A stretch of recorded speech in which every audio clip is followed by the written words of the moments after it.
How's it going?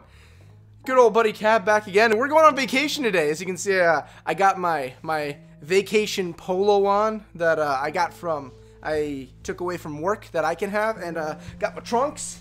As you can see, got the exquisite trunks. Yeah, we're talking about the islands today in Gears. So, the Southern Islands, let's get to talking about them. So, the Southern Islands are located under the Cog Territory continent, which is kind of like, it's hard to explain really where, because again, we don't have a map, we've never gotten one for Gears, but pretty much under the Cog control territories to the south is a small island chain, and that island chain is actually home and called the Southern Islands. I know, very original, but, you know, what are you going to do?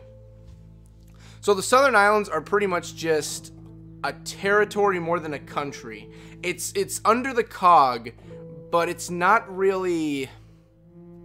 It's not its own nation. It's pretty much a group of islands, and the islands themselves all have their different way of governing, you could say. Some have mayors, some have tribal leaders, like we'll get into later on. And that's just how it operates. It's mostly based off of New Zealand, Australia, Samoa, and like I said in the original Planet Sera video, a bit of Brazil. And the only reason I say that is because the northern islands of the southern islands, the north part, are based off of New Zealand and Australia, while when you get to the very southern parts, like where Ty comes from, it's mostly jungle. Like Brazilian jungle. It's really heavy. I don't know, I've never been to Samoa, but I want to guess that Samoa isn't like a heavy, dense jungle area like you'd find in Brazil, like the rainforest. I don't think so. If I'm wrong, I'm sorry for everyone in Samoa, I guess, but that's just how I see it. Alright, let's jump into the history. So, the islands pretty much started off as just under the Cog area. No one really gave it much mind, and there were people there, the tribal people that lived there. So, like with Ty's original village, those people were like that for hundreds upon hundreds, probably even 1,000 years. That's just how they operated every day. So, like I said, like in Brazil, you know, the tribes in the Brazilian rainforest, the people who are normally never seen by the outside world, or they never see it. That's pretty much how Ty's tribes operated, you know. I don't want to say Ty's tribe. He was a part of one tribe, not many. But that's how it was. And then sometime, we don't know when in the past, up from where we are in Gears right now, people from the northern continent came down to the islands. And you'd expect it to be a bloodshed of the tribes just going crazy, but no, as far as it's shown, it was either just they were mutually fine with one another, or they were completely with open arms towards them. It was either they looked at them as enemies that were coming to their land, but they weren't causing an issue, so they just kept to their own parts of the island. Or when they met them, they were like, hey, how's it going? Welcome to the Southern Islands. If you take a look over here, it's nothing but beach. Over there, it's the same thing, and there's about 50 more islands. Pretty much the same thing. Welcome. Yeah, that's pretty much how it would have went, probably. Now, when it came to the cultural differences, there wasn't much. Like I said, they probably kept to their own parts of the island. But there was definitely cultural intermingling, if you know what I mean. Because you get characters like Pad, or Padrick Sultan is his full name. And Padrick is definitely from the northern part of the islands. It's easy to tell. Because everyone from the north, like Bernie, they have somewhat of an accent. Like an Australian, New Zealand, Englishy kind of accent. So, Padrick came from the north, but he has many of the qualities that you'd find in a Southern Islander. For instance, he has a facial tattoo that people from the Southern Islands have to tell, you know, like the tribes or where they're from or achievements they fulfilled as a warrior. He has that. He has his own facial tattoo. So I'm guessing one of his parents must have been from the Southern Islands, because he has a lot of traits from the Southern Islands. But going away from that, when it came down to it, after they landed there, skip forward to the Pendulum Wars. So whenever this happened, it was before the Pendulum Wars, so it could have been during the Era of Peace, which would make sense because, you know, random tribes from the South Islands weren't trying to kill people, so that would make a lot of sense. But during the Pendulum Wars, again, mostly it was just a normal circumstance. As far as I know, they were neutral up until the UIR landed on the island, and the Cog were there, and then the war the war on the island broke out between the two. The war was already going on, but then they made their way to the island, and then that's when it escalated. And I believe at that point, that's when the Southern Islands decided to join the COG forces because, you know, the UIR was coming down and butchering tribal members from the Southern Islands, and then the COG was coming in and taking out the UIR. The COG's right above the South Islands, so geometrically it would make sense you side with what's closest, you could say. So yeah, and that's also how Ty ended up becoming a COG gear, because when Ty was there in the Southern Islands as a warrior, he actually left his tribe to go out on a hunt, I believe, came back, slaughtered by the UIR, so he started taking them out one by one UIR troops until he came across the COG, and at the time he didn't know who was who, so he's sighting up one of them, and it turns out the soldier's Marcus. So he's sighting up Marcus with his bow, and he's got him right in the hairs, just ready to take him down, and Marcus just knows he's there. He just says, "You wouldn't want to do that if I were you." So Ty brings down the bow, and he just hears Marcus out for a moment, and Marcus is like, "Listen, I'm not going to sugarcoat it to you. Yeah, the UIR is killing your people left and right. There's no good person in this war, COG or UIR. None of us are the good guys. But if you want to get revenge on the UIR, we're winning this war, the COG. You side with us, you get to have your revenge, you get your honor as a warrior." That's all I'm going to say. And Marcus just walks off, no problem. And I thought that was the funniest thing in the world. Because the Ty's sitting there like, I guess I'm becoming a COG soldier now. I mean, it's just, it's really funny. And it's from the comics. I loved it so much. And one thing that the South Island brought to the COG was they were actually extremely well at long-distance weaponry. So you got a lot of your snipers that come from there. Anything involving bow or crossbows, because that's some South Islanders that you meet or hear about, you see them with a bow or a crossbow or a long shot. That's normally what they carry. For instance, Bernie's from the islands, Patrick's from the islands. Both of them are snipers. Patrick's buddy Baz is also from the island, and he was actually the spotter for Patrick, so he was also in a sniping group or a unit, I think. You meet another character, I think their name is Kiku, who fought on the islands when the Locust came up, and he actually fought the entire time with a crossbow, which was really awesome because you don't see a lot of weapons like that, because it wasn't a torque bow. They expressly say it was a crossbow. So he's unloading bolts on these things, just, I don't know if it was a two-hand or a one-hand crossbow, and he's just unloading these bolts, and it's funny because knives just break in half when you stab a Locust in certain areas, so you could tell he's just unloading everything he's got into the damn thing. Oh, man. Other islanders that you meet, other than them, there's not really a lot of others. You have Ty's from there, Bernie, Patrick, Baz, Mick Mataki. He wasn't a soldier, he was just a civilian. He was married to Bernie. He was kind of an a-hole because he cheated on her the entire time she was in the military. You have Hugo and Daryl, who were two members of the 5th Cayan Grenadiers. They were actually on the islands and defending it when the Locust came up, and we'll get into that once we're done with the Pendulum Wars. And then you also have a man named Jake, who is another native to the islands, the northern portion, who was also defending the islands with Daryl, with Hugo. Bernie was doing it at the time. Kiku was a part of that group. So they were there for a while. They're worth mentioning once we get to the end. I'll get in a little more detail. So cutting to E-Day, after you get the Pendulum Wars, you have all the countries are pretty much either rebuilding, getting into their peace routine where, you know, war is finally ending. They're putting the guns away finally. And Locusts are coming up out of the ground. And the only country during the time that E-Day is happening and, you know, Fit's hitting the shan and people are desperately needing help, the only country that steps up is the South Island, or I guess territory in this case. They're the only ones that actually step up and actually assist the COG forces when E-Day is happening. When the Locusts are coming out left and right, they're shipping out people from the islands to come and assist. And they're the only ones. They're the first and last people to come and help. And, you know, snipers are great and all, but when you have close quarters and you're going against Locusts, I mean, with that many, Because there was a majority of the locusts that came up that day. They were straight up, they were up there just to eradicate day one. That was the goal. That was what they were aiming for. Yeah, snipers ain't gonna do good against that many numbers. I mean, the numbers are gonna overtake you sooner or later. Like, he can take down a few, but when it's 1 against 100 and the 99 left after the first shot know where you are, I mean, good luck taking out 99 while they're just rushing towards you on a hilltop. I mean, that's just basic you're screwedology right there. So when E-Day did occur, it wasn't just Etheria that got hit. It wasn't Tyria. I can't say. We'll get to their video soon too. I just want to start with the islands because I love them so much. So E-holes are popping up everywhere on the world. They're hitting over on the Grozny side. They're hitting the mainland, and the South Islands aren't no different. They get hit too.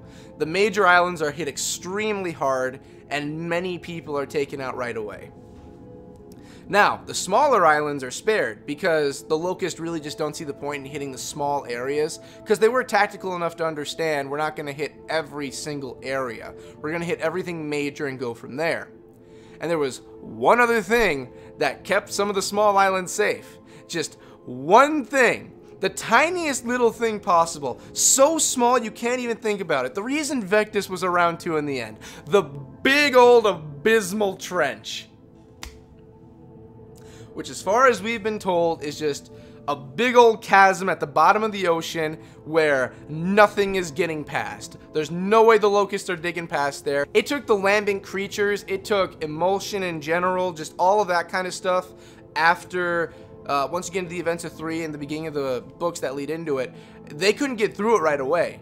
Creatures were carrying them through, the lambency through, or the emulsion itself would start acting up. There was nothing that really got through that trench. It was the biggest natural defense they had, aside from when Jacinto was on top of that plateau. Now, that doesn't mean they were safe from hammer strikes. They were still getting hit by that pretty hard.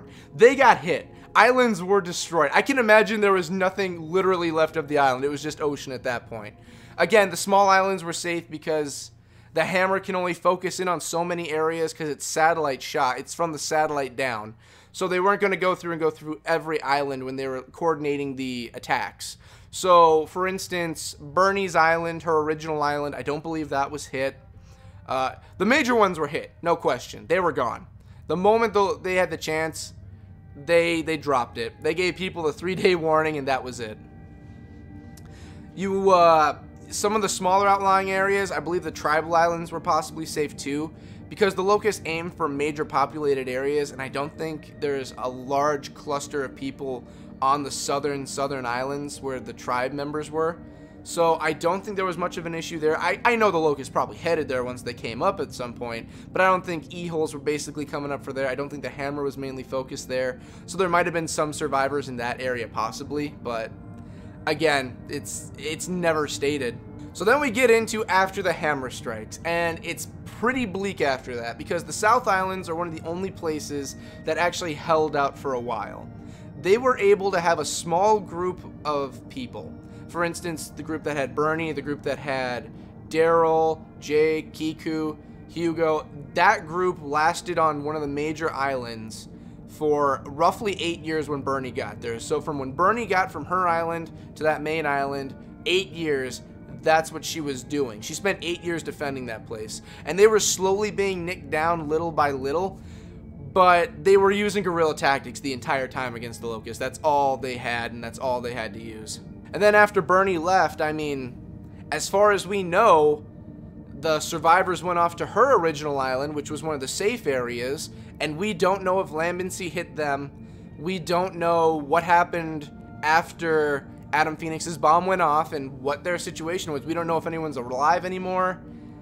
We never got any more information, and it really sucks because the South Islands are probably one of the most talked about areas or nations in the entire franchise. I mean, you have the mainland, you have over in the UIR territory and those ones, but you never really get a large amount of in-depth what happened after. Like, for instance, you know, in Gears 4, you know, they're rebuilding on the mainland, but you don't get anything about the islands, what happened to Vectis. You don't get what's going on over on the UIR, the former UIR side. You don't get any of that. And I really wish they would, and by the look of what they're going to do with 5, I don't think they're going to go further into it either, which really sucks. Okay, so I'm actually going to need to bust out the good old notes for this one because I'm going to list off some of the islands that are named in some of the cities, and some of them suck to spell and read and speak. It is horrible, but I would expect nothing less from an island territory. So, starting off, we do have Nora, which did have a military base, one of the places that was hit by the locusts, and that's pretty much where the 8-year battle that Bernie was a part of went on. And it lasted up to the point where there were only 20 people left in Bernie's group. So there was just you could have named everyone off, and that's probably all that was left. Like, Bernie did a really good job for that much time, but you can only do so much against an army that pops up underground whenever they feel like. Alright, next up is Longy. Or Longy? I think Longy. That is where Bernie comes from. That's her home island. And the only town we know of that is on that island, I think they stated it's the only one, is named Port Slaughterhouse, because Bernie's island was mostly known for cattle. They were farmers. Bernie was actually a cattle farmer, and it was called Port Slaughterhouse because that's where you'd bring the cattle to be processed, and then it would be shipped out, and that's where that island's income came from, mostly from their cattle. Alright, here's one of the hard ones that I really don't enjoy doing, because this is where Thai comes from, and it's spelled differently in the books, but when they're speaking it, it's called, I believe, Iroma or Aroma, I-R-O-H-M-A or A-R-O-H-M-A. I or H, it's Iroma or Aroma. And that's where Thai comes from. That's also where one of the soldiers Bernie fought with for 8 years is from, named Miku. Miku is the one that goes around with the crossbow, just laying locust out left and right. And it's actually really funny to read because it's really badass, but you have to understand people are fighting with high caliber sniper rifles, guns that have chainsaws attached to them. The guy who's guarding the camp named Jake, he's got a boom shot, so a 4 rocket launcher you just fucking shoot out and you just take down just a group of them with. And this dude's running around with just a crossbow. I just find it the best thing in the world. Next up is the Next up is the island of Cayo, which was the very first place the locusts actually hit. Once they hit Cayo, they took down all the major cities and they moved on to the other islands from there.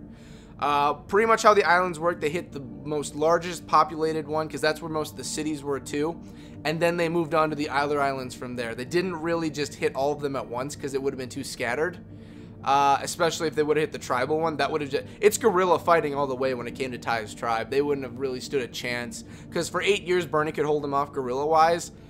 Ty's people, they mastered it. That's what they did. Yeah, they didn't have long shots or anything, but they could easily take out, you know, soldiers, locusts, anything. Now, if they shot a berserkers there, and everyone's screwed. They ain't surviving a berserker. They barely had any armor to their name.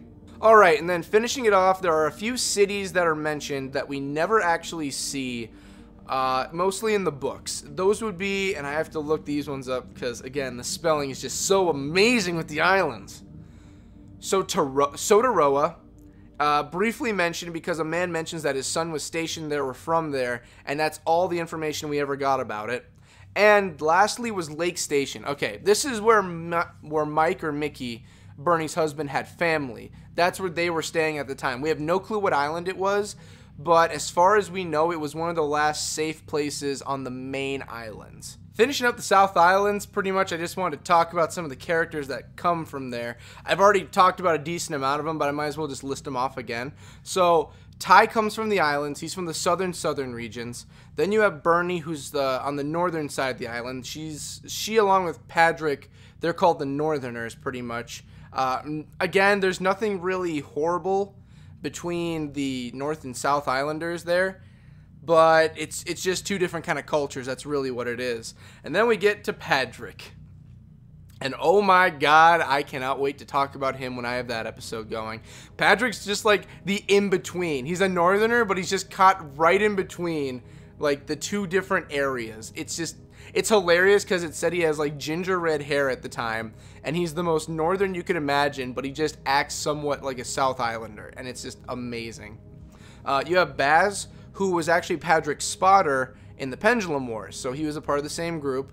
Mick, which is Bernie's ex-husband, I mean, they were still married at the end, but let's face it, they're not seeing each other anymore, especially after Bernie leaves. Then you have Miku, Crossbow Man. Hugo and Daryl, 5th. Cadian Grenadiers. I hate pronouncing any word before Grenadiers because it always trips me up with my tongue. Then you have Jake. I guess I can talk a little about Jake because I'm never going to make a video about just him. Jake was pretty much like the newbie of the group from the people Bernie was with for those 8 years. He was the guy who pretty much just guarded the camp because he was mostly useless to bring out on the field. That's pretty much where you left. You know, you have that group of 5 in an RPG. He's the one guy that you leave behind when you can only have 4 in the group. He's that character. Like, we'll grind you some XP later on, Jake, but for now, just sit back. The big boys have to go, and we have to go and take down the boss right now. And the last one I had on here, which is just something I wanted to think about for a moment. You think Oscar could possibly be an Islander? It's never stated where he came from. And I understand, like, the way he talks and everything, and, you know, the way he acts. It doesn't really seem like someone, a North or Southern Islander, but, you know, like, the way he dresses and everything really makes you think that. He's got the tattoo that goes down his entire arm. I'd be okay if he was. I mean, he acts like it. Well, I just said he doesn't, but he has that kind of, he's kind of like Patrick where he's caught in between, but I personally don't believe he is, but I'd really like it if he was, because it's never stated where he came from. He was in the COG for a while, and then he left and became an outsider, so I'd like to believe there's a chance he's from the islands. And if he is, then, you know, there's a chance that you can talk about it in 5 more like, oh yeah, Oscar's from the islands, and I'd be happy with that, because we know nothing else past the end of 3 about the islands. We know nothing. Like, the book that came out, The Slab, I think mentions it a few times, but we know nothing else about it. And it really is a shame, because it's one of the most interesting areas in the game, the books, the comics, the franchise. And it just seems like we're just going to stick on the main continents for right now, and you know, it's probably going to be good. The 5th game is going to be fine, but, you know, there's a lot of unexplored territory that would have been nice, but, you know, we can only have so much. So I think that's going to do it. I mean, I don't think there's anything else about the islands I need to talk about. It's it's probably my favorite territory. I mean, you got some of the most badass characters coming from there. Bernie's one of the main characters. I mean, it's sad what happens to Ty, but, you know, he's considered this indestructible force, and that's where he met Marcus for the first time. You know, Patrick here and there is talked about. He comes from there. He's like a mix of everything. He was around during the Pendulum Wars around Hoffman. I mean, yeah, but those are character stories I can get into when I do their videos. So for now, I mean, I'm probably going to enjoy vacation time. I'm already dressed for it, so see you guys later. I'm going to go take a dip in the lake here.